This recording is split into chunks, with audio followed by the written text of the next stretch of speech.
네, 안녕하세요. 백정환입니다. 오늘은 조금 무거운 얘기를 시작을 해볼까 해요. 사실은 개인적으로는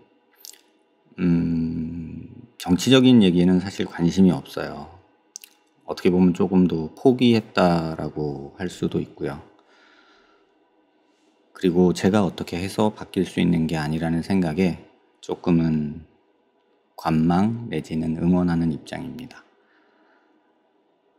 1999년 제가 본과 4학년이었죠. 그리고 2000년도 12월 그때까지 의학분업이라는 어떤 큰 화두에 본과 4학년 학생들이 국시를 거부하고 파업에 동참하고 선배 전공의 선생님 그리고 개업의 선생님 이런 분들이 투쟁을 시작을 하셨죠. 그래서 학생 입장에서는 그도 잘 몰랐어요. 사실은 피부에 와닿지 않았고 그래도 뭔가 잘못되고 있다는 느낌으로 그 투쟁을 했었죠. 지금 사진에 보이는 오른쪽에 보이는 친구가 그 당시 저랑 졸업 같이 했던 저희 과대라고 해서 의과대학 4학년, 본과 4학년 대표였던 친구예요. 그래서 그 당시에도 나름 투쟁이라는 거 그런 거 사실 의대생들은 잘 모르거든요. 그런 걸 했던 시절이 있었어요. 근데 20년이 지났네요. 20년이 지나고 지금 이렇게 그 친구들과 그 당시를 회고하고 또 돌아보는 시간들이 많아지는 것 같아요. 20년 동안 뭘 했지? 뭐가 바뀌었지? 이런 생각들을 하면서 많은 얘기를 해요. 그런데 사실은 그냥 제 친구들이고 동료들이고 그냥 생활인들이에요. 다들 각기. 그리고 각자 자리에서 자기가 맡은 일들을 어떻게 하면 잘 해볼까 하고 애쓰는 그런 친구들이죠. 의사라고 별다른 사람들이라고 저는 생각 안 해요. 그냥 직업이 의사일 뿐 여러분과 크게 다르지 않다고 저는 생각을 해요. 요새 하도 시끄럽고 전공이 파업이고 해서 저는 가장 걱정됐던 게 물론 환자도 걱정되지만 응급실에 문제가 생기지 않나 해서 응급실에 일하는 제 후배 지금 사진에 보이는 그때 과대였던 친구가 지금은 응급의학과 교수로 근무하고 있어요. 그 친구한테 페북 메시지를 보냈죠. 잘 지내냐? 그리고 가끔 가다 그 친구가 올리는 글을 보고 있고 이제 그랬죠. 마음이 하도 안 좋아서 어제는 그 친구한테 메시지를 보냈어요. 밤 11시쯤 누구야 근무 중이냐? 카톡 좀 해. 짬날 때. 이때 시간이 밤 12시가 다 된 시간이었어요. 근데 그 친구가 답을 이렇게 보내줬어요. 형님 죄송한데 제가 10시간 근무하고 또 9시간을 더 해야 하고 환자가 너무 쌓여서요. 화장실도 못 가고 있습니다. 다른 건 아니고 마음이 안 좋아서 뭐 좀 보내주려고. 내일은 아침에 퇴근이라. 아이고 감사합니다. 멀리 후배까지. 마음이 안 좋아서 보내니 마음만 받아요. 이렇게 메시지를 보내고 그때 시간이 새벽 4시 50분이에요. 다들 자고 있을 시간. 그리고 오늘 오후에 간단한 간식하고 뭘 좀 보냈어요. 그 친구한테 해주고 싶은 말은 많이 힘들 거예요. 레지던트도 없고 저도 응급실에서 많이는 아니지만 일을 해봐서 아는데 전 응급실에서 한참 힘들 때가 2002년 월드컵이었을 때거든요.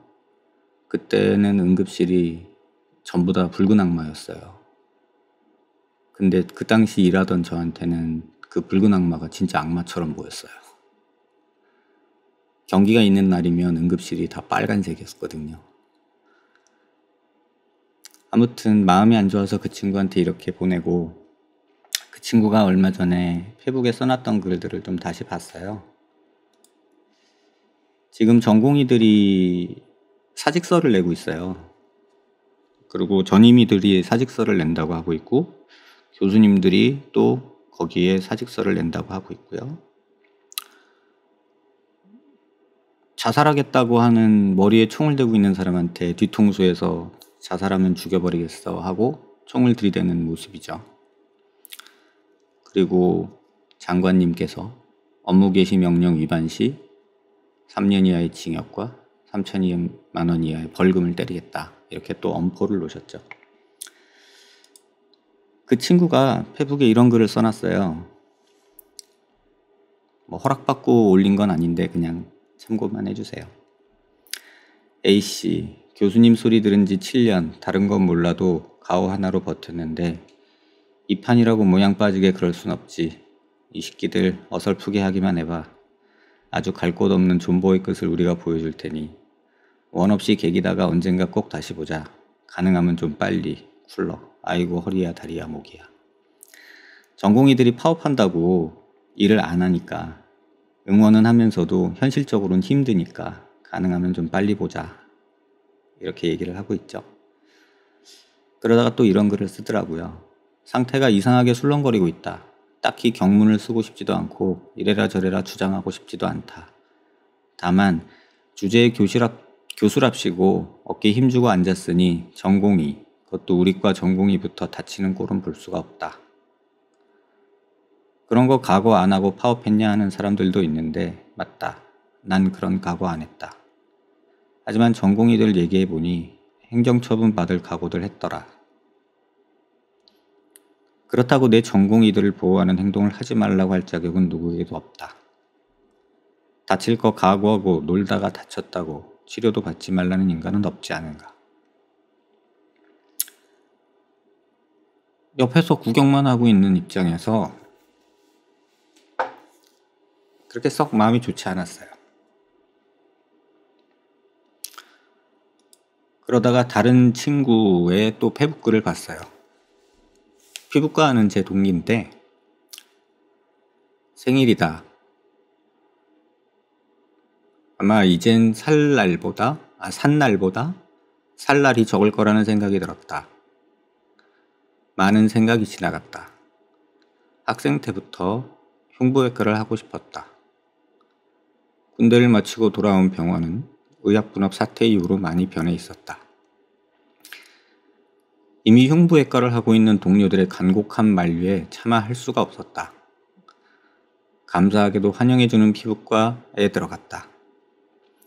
미용만 보는 미용사가 된 것도 아니고 나름 고통받는 환자들에게 최선을 다하며 살아왔지만 계속해서 사람 살리는 일에서 도망친 것 같아서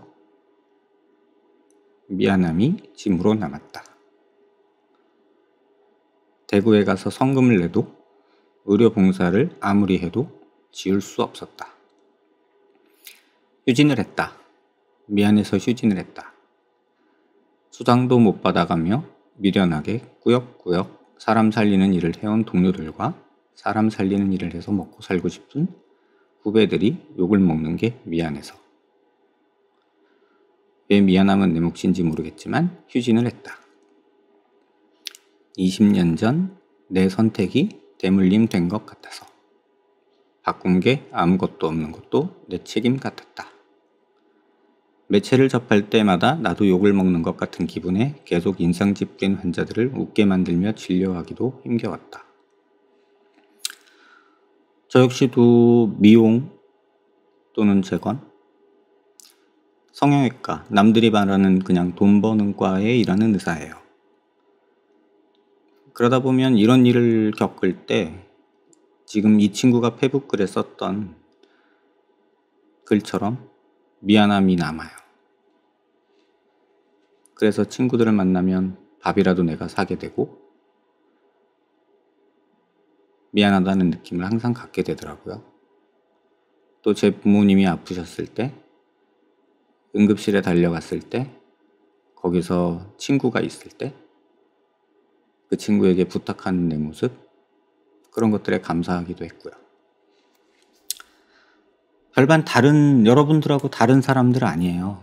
다 같은 사람들이고 94년도에 배낭 메고 하루에 3만 원으로 살아보겠다고 근 2달 동안 유럽 여행을 같이 갔던 친구예요. 왼쪽에 보이는 키 큰 친구가 아까 그 피부과고 삐딱하게 모자 눌러 쓰고 있는 게 저예요. 94년도 7월이네요. 이렇게 그냥 별 볼 일 없이 살고 있고 각자 자리에서 열심히들 하고 있고 그러고 있는 여러분들과 별반 다르지 않은 사람들이에요. 얼마 전에 이 글을 썼던 친구가 페북을 유튜브 시작했더라고요. 고품격 의학 방송이라고. 되게 똘똘한 친구고 낭만적인 친구고 저는 개인적으로 참 존경스러운 친구예요. 이 친구 유튜브도 여러분들 좀 관심 좀 가져주시고요. 지금의 사태가 개인적으로는 그래요. 항상 좋은 게 좋은 거다. 여기서 우리들은 함정에 빠지는 것 같아요. 그때도 그랬어요. 20년 전에도 이거 아닌 건 아닌 건데 싸워서라도 이기자, 파업하자 이랬다가 그래도 누군가 다치면 안 되지 않냐, 좋은 게 좋은 거다 라고 물러서면서 또 요상한 모양이 됐고 20년이 지나도 그 모습은 변한 게 없고 정치권들이나 의료를 바라보는 시각은 오히려 더 악화됐죠. 얼마 전에 어떤 교수님이 이런 조사를 하셨어요. 국가별 내시경 수가 비교라고 돼 있는데 그냥 여러분도 한번 지켜보세요. 이 분이 논문 발표를 하면서 기사가 뭐라고 떴냐면 300원짜리 짜장면에 단무지가 5,000원 이런 제목을 달았더라고요. 이게 한국의 내시경 수가예요. 42,259원. 대만보다 낮고 일본의 반이 안 돼 3분의 1이고 우리보다 의료 여건이 굉장히 안 좋은 인도의 4분의 1이고 의료가 공공의료로 해서 국가에서 공산주의 의료라고 불리는 영국 공공병원이 60만 원인데 저희는 42,000원이에요. 영국 공공병원은 국가에서 공산주의, 그러니까 사회주의 의료를 표방하는 나라예요. 그런데 여기 이 나라가 공공병원에서 60만 원 하는 거를 저희는 42,000원에 하고 있어요. 근데 영국에는 영리병원도 있어요. 근데 영리병원에서는 415만 원을 받고 있어요. 우리나라의 정확히 100배죠. 그러면 얘들이 폭리를 취한다 라고 말할 수 있고 이게 원가다 라고 얘기할 수도 있겠죠. 우리나라가 원가인 거고 나머지는 다 의사들이 돈에 미쳐가지고 이렇게 받아 처먹는 거다 라는 게 지금 일반인들의 시각이에요. 그리고 꼭 뭐 내시경만 그런 거 아니냐 라고 말할 수 있어요. 근데 미국인도 한국을 다 비교해봐도 우리나라는 대부분 반에도 못 미치는, 미국에 비해서는 다 10% 미만이에요. 모든 수술이. 보세요. 이건 그냥 제가 여러분들한테 꼭 해주고 싶었던 얘기예요. 맹장 수술비가 우리나라 30만 원이에요. 필러, 보톡스 맞는 정도예요. 근데 뭐 이게 돈을 버는 수술이겠어요? 인건비도 안 나와요. 마취비도 안 나오죠. 위내시경뿐만 아니라 굉장히 큰 수술, 관상동맥, 우회술, 미국 같은 경우는 4천만 원인데 저희 나라 350만 원이에요. 350만 원 정도면 코 수술 정도 되겠네요. 그 정도의 생명을 좌지우지하는 수술과 같이 놓여 있어요. 뭔가 좀 말이 안 되죠. 그러면 이게 뭐냐면요. 국민건강보험 일산병원의 의료수가개발팀에서 만든 거예요. 여러분 이걸 좀 아셔야 되는데 일산에 국민건강보험공단에서 만든 일산병원이라고 있어요. 그 병원이 만들어진 그 이유가 병원들이 하도 수가 올려달라고 징징대니까 보험공단에서 그래? 니네들이 말하는 수가에 대한 원가 분석을 제대로 하겠다라는 취지로 그럼 우리가 병원을 만들어서 그 원가를 보고 너희들 수가를 조정해 줄게 라는 식으로 어떻게 보면은 파일럿 스터디를 한 거죠.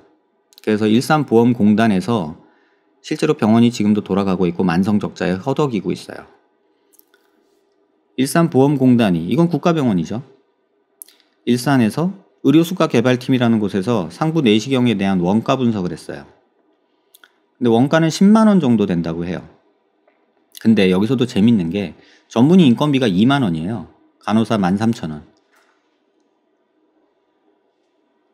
상부 내시경 하는데 장비 들어가고 뭐 어쩌고저쩌고 하는 거 해서 10만원이래요. 이것도 완전 최저예요. 전문의 2만원이면 뭐 내시경 하는데 한 20분 30분 걸린다고 하면 그냥 요새 기준으로 시급으로 하면은 4,000원이잖아요. 기본급이. 한 4배 5배 되는 거죠. 간호사 4년제 대학 나와가지고 뭐 이렇게 하는 사람들인데 그런 사람들 시급이 그냥 편의점 알바 수준의 2배 조금 더 되는 정도? 그 정도예요. 그래서 최저로 만든 원가라는 게 10만원인데 보험은 52,000원이에요. 그럼 원가가 50%밖에 안 돼요. 병원에서는 내시경을 하면 할수록 적자를 52,000원 보는 상황이에요. 그러면 어떻게 될까요? 의사들은 빨리 더 많이 해야 돼요. 20분 걸릴 거 10분에 걸리게 해야 돼요. 재료비 한 번 쓸 거 소독해서 다시 써야 돼요. 장비비 고장나지 않게 조심해서 써야 돼요. 등등 온갖 노력을 해가지고 최소한 원가는 맞춰주게 하려고 해요. 그 노력을 하죠. 그러니까 진료 시간이 짧아지고 환자들하고 얘기할 시간이 없어요. 무조건 빨리빨리 해치워야 되는 상황이 오는 거죠. 그래서 이런 상황을 보면서 많이 답답해하고들 있죠. 그러면 어떤 일이 벌어질까요? 내시경 하던 분들이 이거 다시 보면 350만 원의 관상동맥 우회술, 심장에다가 혈관을 이식해서 하는 수술인데요. 그걸 하느니 나 나와서 그냥 쌍꺼풀 배워서 쌍꺼풀 할래. 나 지방 이식 그냥 200만 원, 300만 원 지방 흡입할래. 그게 사람 죽는 모습 안 봐도 되고 환자 살을까 죽을까 걱정하면서 마음 졸이면서 밤 안 새도 되고 더 좋잖아요. 그러니까 이 수술을 하던 흉부외과 선생님들이 이 수술을 안 하고 개업가로 나오는 상황이 벌어졌어요. 근데 단순히 돈 때문에 그런 건 아니에요. 관상동맥 우회수를 하려는 병원이 되려면 시스템이 갖춰져 있어야 돼요. 심장 수술을 할 수 있는.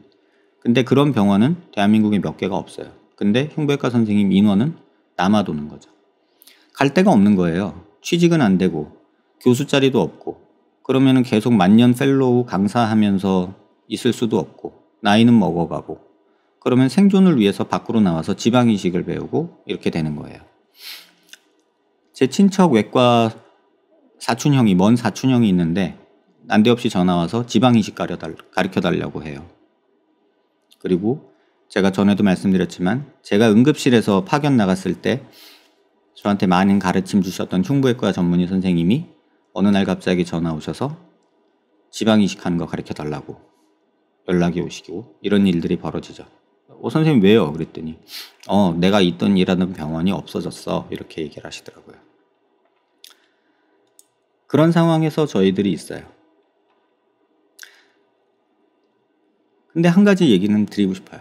의사들은 모르겠어요. 다른 학교는 모르겠지만 저희 연대, 제가 나왔던 연대에서 예과 때 1학년 때 대학에 들어가자마자 교양영어라는 걸 배워요. 그 첫 챕터가 거의 연대생들은 다 기억을 할 거예요. 그 제목이 The Show Must Go On이라는 삶은 계속되어야 된다 라는 내용의 해리 고든이라는 분이 이렇게 수필처럼 쓰신 내용이에요. 오늘은 이걸 조금 먼저 읽어드릴게요. 나는 극장과 그에 관한 모든 사람을 사랑한다. 배우들뿐만 아니라 무대 뒤의 모든 일손들도. 그러나 나는 이 삶은 계속되어야 한다는 주장이 배우들에게 적용되는 것이 좀 과하다고 생각한다. 나는 연기라는 행위에 배우에 있는 진실을 의심하지 않는다. 배우들이 마음속에 깊이 슬픔을 간직한 채 관객을 맞이하기도 한다는 것을 잘 알고 있다. 오페라 팔리아치의 광대 역할을 맡은 배우가 용감히 극을 진행한 것처럼 끔찍한 불행을 가진 채 가슴을 찢는 슬픔을 안고서 웃겨야 한다는 말이다. 나는 기립박수를 보낸다. 배우들에게만 보내는 것이 아니다. 사람들에게도 갈채를 보낸다. 모든 사람들이 삶, 그 자체를, 모든 사람들의 마음에 슬픔을 담은 채 무대에 나아간다. 모든 사람들에게 삶은 계속되어야 된다. 얼마나 많은 근로자들이 묘지에 자식을 묻고 집으로 돌아오자마자 다시 작업장에 앉아 기계와 선반을 다루는가.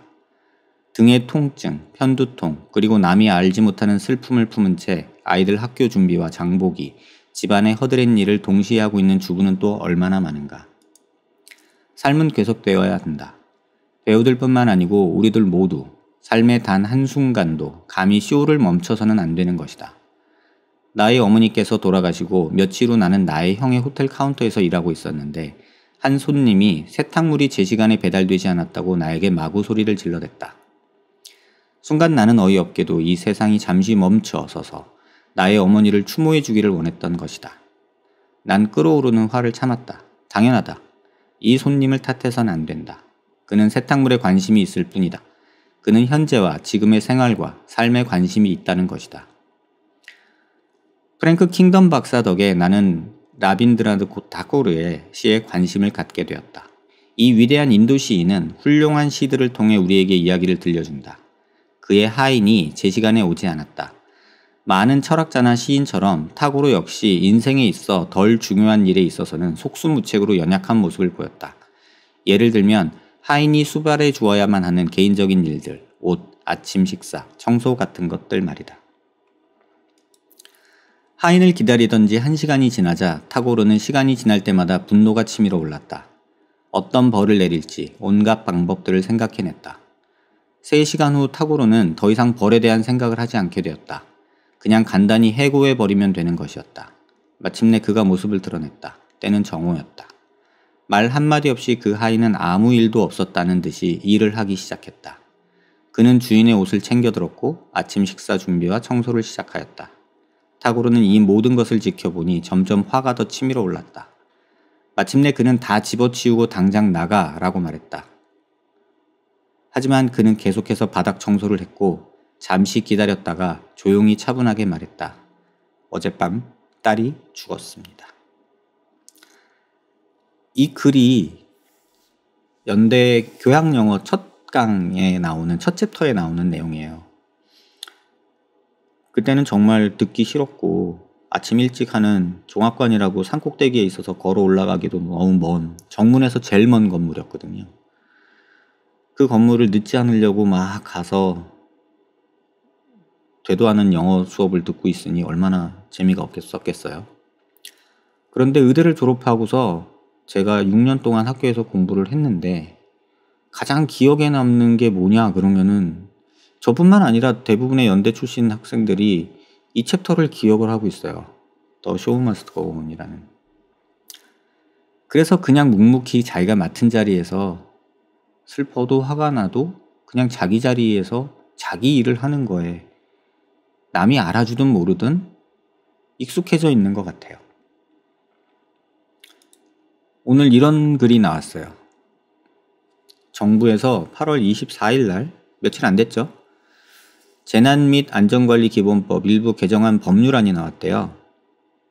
근데 어떤 국회의원님이 발의하셨겠죠? 근데 여기 보시면 재난관리자원의 물적자원으로만 구성되어 있어서 구제역, 메르스, 코로나19와 같이 의료 인력 등 인적자원이 절실히 필요해도 이러한 인적자원을 재난 발생 시 효율적으로 활용하기 위한 법적 근거가 미흡하다. 따라서 이에 현행법상 재난관리자원에 인력을 포함시킴으로써 재난 시 효율적 대응을 제고하려는 것임. 이거 보면 많이 좀 느껴지는 거 없으세요? 옛날 우리 국사 시간에 배웠던 그 농민들을 전쟁으로 부역, 군역 이런 걸로 끌고 갔던 모습이랑 정말 별반 다르지 않아요. 재난 상태이니까 불러가지고 군역이라고 징집을 하죠. 그런 시대에 지금 의사들이 처하고 있는 거예요. 여러분 대구에서 올 봄에 코로나가 이제 대구 동산병원이라는 데서 이제 거점 병원이 돼서, 지역 거점 병원이 돼서 많은 분들이 이제 코로나의 상징처럼 돼버린, 대구에서 발생한 그 코로나가 상징처럼 돼버린 게 저 대구 동산병원이에요. 그래서 이 대구 동산병원에 많은 또 자발적으로 의사 선생님들이 가서 의료 봉사를 하셨죠. 뭐 일부 정치인들도 거기 가서 또 이렇게 하셨고요. 근데 이제 166일 만에 계명대 대구 동산병원이 이제 감염병 전담병원에서 해제가 됐대요. 그때 이제 많은 인력들이 투입이 됐고, 또 자발적으로 또는 뭐 계약직으로 이렇게 많은 분들이 가서 고생을 해주셨죠. 또 그걸 보고서 싱가포르 대사가 와가지고 대구 동산병원에서 참 코로나에 잘 대처한 모범적인 사례다 라면서 이렇게 방문해서 기사도 나왔었어요. 그런데 코로나 최전방 대구 동산병원 의료인력 50여 명 무더기 해고, 경영 악화 이후 줄줄이 계약 만료, 방호복 입고 땀 흘린 대가냐 분통, 병원에서는 정부 보상 약속 다 못 믿는다. 업계 전문가들은 과도한 조처로 비판하고요. 정부에서 그 당시 대구시에서도 그랬고 정부에서도 그렇고 모든 비용을 댈 테니 환자를 받아달라. 일단 환자 치료에 최선을 다해달라. 우리가 뒤를 다 봐주겠다. 그렇게 약속을 했었어요. 그런데 이분들한테 드릴 월급이 체납이 됐어요. 그러면 월급을 못 받은 의료인들이 어디에 가서 돈 달라고 할까요? 병원 경영진한테 가서 달라고 하겠죠. 근데 병원 경영진은 나라에 믿고 이렇게 일을 했는데 결국은 뒤통수를 맞았죠. 메르스 때도 똑같은 일이 있었어요. 메르스 때도 똑같은 일이 있었고 그때 의료 지원을 하겠다 정부에서 그랬었죠. 근데 그 소송이 아직도 진행되고 있는 거 아세요? 그때 정부에서 지원을 약속을 했는데 지원을 안 해줘서 병원이 적자가 났고 병원이 경제적 부담을 안게 됐거든요. 그 소송이 지금도 진행되고 있어요. 여러분들이 기억 속에 잊혀졌지만 그 병원을 경영하시는 분들은 일부 병원은 그 당시 메르스 때문에 폐업을 하신 병원도 있고요. 근데 그 다음 기사가 이렇게 나와요. 대구 동산병원 대구의료원 재개원 불구 환자 급감. 왜 그럴까요? 전 너무나 당연한 것 같아요. 왜? 혹시라도 그 병원에 진료 갔는데 코로나 바이러스가 남아있어서 내가 옮으면 어떨까? 이런 식으로 낙인을 찍히는 거죠. 그래서 동네에서 대구나 그 지역에서 이 병원으로 가는 거를 피하게 돼요. 정부 지원, 시에서 지원은 없고 고생은 죽어라 하고 병원은 경영 악화에 직원들은 돈 달라고 날리고 운영하는 병원은 폐업하기 직전이죠. 그런데 그러면 의사들은 어떻게 하냐? 정부와 싸워야 되는데 관하고 싸울 용기가 없어요. 그러면 어떤 짓을 하는지 보여드릴게요. 이런 짓을 해요. 전문의가 맞춤 검진을 한다. 동산병원 VIP 검진 도입. 이게 날짜가 8월 24일 날짜 기사예요. 불과 3일 전이에요. 이런 식으로 왜곡이 되는 거예요. 이게 전형적인 예예요. 의사들은 어떻게든 살아가려고 이런 식으로 해요. 그러다 보면 왜곡이 일어나요. 그리고 문제가 생기면 정부에서는 칼을 들고 와요. 각종 공문과. 그러면 누가 이 리스크를 감당하면서 이 일을 계속 하고 싶겠어요? 다 한 가장이고 여러분과 똑같은 사람들인데. 의사를 많이 만든다? 그러면 그 인력이 남으니까 그들이 이런 좀 지방이나 이런 곳으로 의료 소외된 곳으로 가서 일하지 않을까? 웃기지 말라 그러세요. 흉부외과 의사가 없어서 우리나라가 흉부외과 수술을 못하는 게 아니라 병원이 없어서 못하는 거고요. 흉부외과 의사 선생님들 중에서 지금 지방 이식하고 필러하는 선생님들 제가 아는 분만 5분이 넘어요. 그런 상황을 만들어 놓고 의사를 계속 찍어내겠다? 그러면은 그분들은 전부 다 강남바닥 미용바닥으로 올 겁니다. 불보듯 뻔합니다. 그나마 미용바닥도 이제는 그분들이 너무 많이 오니까 시장은 한정돼 있는데 저가 덤핑이 시작되죠. 저가 덤핑이 시작되면은 익숙치 않은 선생님들이 다 제 동료들이에요. 아는 분이에요. 비전문이에요. 윤곽수술 잘못해가지고 저한테 계속 환자 보내는 선생님 계세요. 그런데도 그분도 먹고 살아야 되니까 청담동에서 병원을 하고 계세요. 계속해서 저가로. 그러면 싸니까 환자들은 글로 가서 또 수술을 해요. 그러면 또 비전문의한테 수술 받는 거 알면서도 해요. 싸니까. 그리고 부작용 생겼다고 인터넷에 글 쓰고 저 같은 사람한테 와가지고 나쁜 의사 새끼 하면서 욕하고 있는 거예요. 이 왜곡을 누가 만들었냐는 거죠. 이게 더 심화되면 여러분 어떻게 될 것 같으세요? 저는 불보듯 뻔하다고 생각을 해요. 이게 전형적인 저희 나라에 지금 진행되고 있는 모습이에요. 마음이 안 좋아요. 지금 응급실에서 고생하고 있을 친구들한테 겨우 지금 제가 해줄 수 있는 게 빵 조각이나 좀 보내주고 술이나 한 병, 술 사달라고 형 술 사주세요 하는데 만날 시간도 서로 없어서 그냥 술이나 한 병 사 보내고 그게 제가 할 수 있는 전부더라고요. 그런데 후배들이 살아갈 세상, 내 자식이 살아갈 세상, 여러분들의 자식이 살아갈 세상은 좀 나아져야 될 텐데 20년 전 제가 어렸을 때 이렇게 의과대학 다니면서 유럽 여행이나 다니고 하던 20대 저와 지금 이제 50대를 코앞에 두고 있는 제가 볼 때 의료는 점점 후진하고 있는 것 같아요. 다른 분야는 정말 발전하고 있는데 국민의식도 그렇고 모든 게 다 그런데 의료는 기술적으로는 좋아지고 있는데 제도적으로는 왜 이렇게 후진하는지 모르겠어요. 지금도 좋은 게 좋은 거다 하면서 적당히 파업 철회하고 욕먹지 말고 그냥 대충 타협하고 가자 이렇게 하시는 분들도 있어요. 근데 젊은 친구들이 주도가 돼서 하는 파업이에요. 근데 이렇게 왜곡된 모습들이 계속 되면 제가 나이 먹었을 때 제가 갈 병원이 없어요. 제가 정말 큰 병원이 걸려서 수술을 받고 싶은데 어떻게 할 곳이 없어요. 그럼에도 불구하고 쇼는 계속돼야 돼요.